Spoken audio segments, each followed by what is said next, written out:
All right, Brian, thank you. Well, tomorrow the Tar Heels will fight to remain undefeated as they take on the Virginia Cavaliers, and you can watch that matchup during prime time right here on the Triad CW. Yes, you can. And to give us more insight on that game is Tom Wormy. He is a lead ACC play-by-play announcer for the CW Network. Good morning, Tom. Thanks for being with us.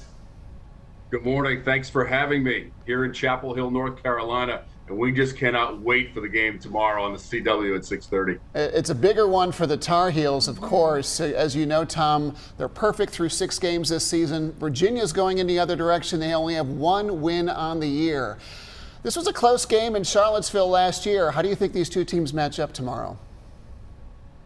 So North Carolina, yes, they're undefeated. Virginia, that 1 win that you mentioned came a couple of weeks ago against William and Mary. I know it's lesser competition, but certainly trending in the right direction. Virginia has lost 3 games this season, 3 by 3 points or less. They've had some very close games, including a game on the road at Boston College, which we had on the CW.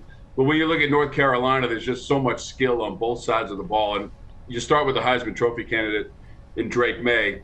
And I think perhaps the most impressive thing is that he's a sophomore, okay? Player of the Year a season ago in the ACC.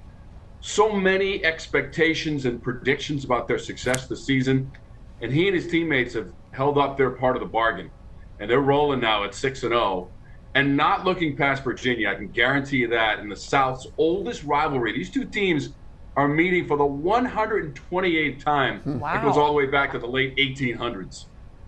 Jeez. I didn't realize they'd been playing that long. Me either. That's cool. I'm glad you mentioned that, Tom. Now, I didn't do the game in the 1800s. I just need to know that. Thank you for that stipulation. We appreciate the clarification there. So you kind of already touched on this, but what else do you think have been some of the keys to the success for Tar Heels and this hot start to the season they've had? Well, I think that the defense really, you've got to mention that unit as well, stepping up because they really had nowhere to go but up. They were in most of the statistical categories a season ago, they were near the bottom of the conference, but they came out right away, and I think it was a real tone setter to beat South Carolina in Charlotte at Bank of America Stadium, to beat their border rival and hold them to negative yardage rushing. Now, they did throw the ball around a little bit and also sacked the quarterback, Spencer Rattler, for South Carolina 9 times in that game. Wow. So they set a tone. They're turning over the opposition as well. They've got 9 interceptions in total this season, and that leads the ACC. So the defense is much improved as well under Gene Chizik as the defensive coordinator. And the job that Mack Brown has done with this program, you know, the last time they were 6-0 was Mack's last year in his first go-round at North Carolina back in 1997. Wow. So he's got some magic around this North Carolina program. Things are looking incredibly good right now. Got to get past Virginia. Can't look past that game. And then you've got games against Georgia Tech. You got Clemson on the road. You got to play Duke in the rivalry game, the Victory Bell. And you also have to play NC State, another rival at the end of the season. So they have a lot of work to do. And I think Mack Brown will be the first person to tell you, we got a lot of work to do to get to that title game in Charlotte in the ACC in early December. Well, you're talking about this matchup here. I would love to know just your overall prediction for how you think this game is going to go in terms of maybe another upset for Virginia, or we're keeping that streak alive maybe for the Tar Heels. What do you think the outcome of this game will be? I think it's easy to compare on paper and say, you know, obviously North Carolina has advantages in a lot of areas. But we spoke to Tony Elliott, who is the head coach for Virginia earlier this week. And don't forget, Tony Elliott was the offensive coordinator for Dabo Swinney on 2 national championship teams. So he brings an amazing pedigree to this program. They've had just an unspeakable situation off the field to deal with as well. Again, coming off their first win a couple of weeks ago and some close losses as well. And in speaking to Coach Elliott, believe me, Virginia knows what sort of opportunity is in front of them. Trying to beat a top 10 team. They've lost the last 2 matchups against North Carolina. But they know the opportunity that's presented to them coming to Kenan Memorial Stadium on Saturday. So if you're North Carolina, if you think that you can look past Virginia just based on record, I don't think that would be a wise idea. And I think that's exactly what Mack Brown is going to tell us in our meetings today with the coaches. Does he have a Heisman Trophy candidate at quarterback right now? He certainly does. And Drake May, the sophomore. But again, we always hope for a very competitive, spirited game in the ACC, and you never know what can happen. Last week, Pitt had only one win.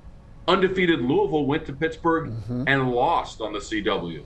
So you just don't know what can happen. I think we're going to see a lot of excitement on both sides of the football tomorrow in Chapel Hill, North Carolina. That's about as diplomatic as I can get. I know. I figured I was asking kind of a question right on the line, but college football is always exciting like that. You towed the line very well, Tom. Let me you. just ask you, looking ahead, we're halfway through the season. You mentioned Carolina's got a lot of tough games left, and they can't look past any of them.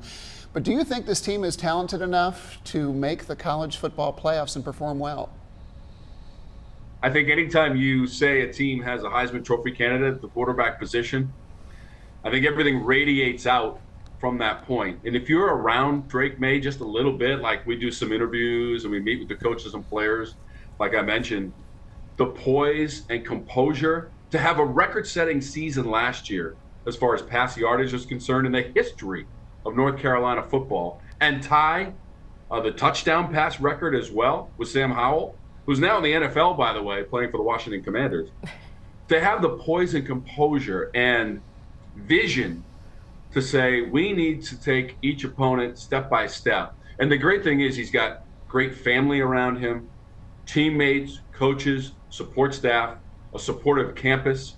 I mean, the Chapel Hill campus is buzzing. And what Virginia would love nothing more than to go in and to upset this North Carolina season, which is on a trajectory headed toward the title game in Charlotte.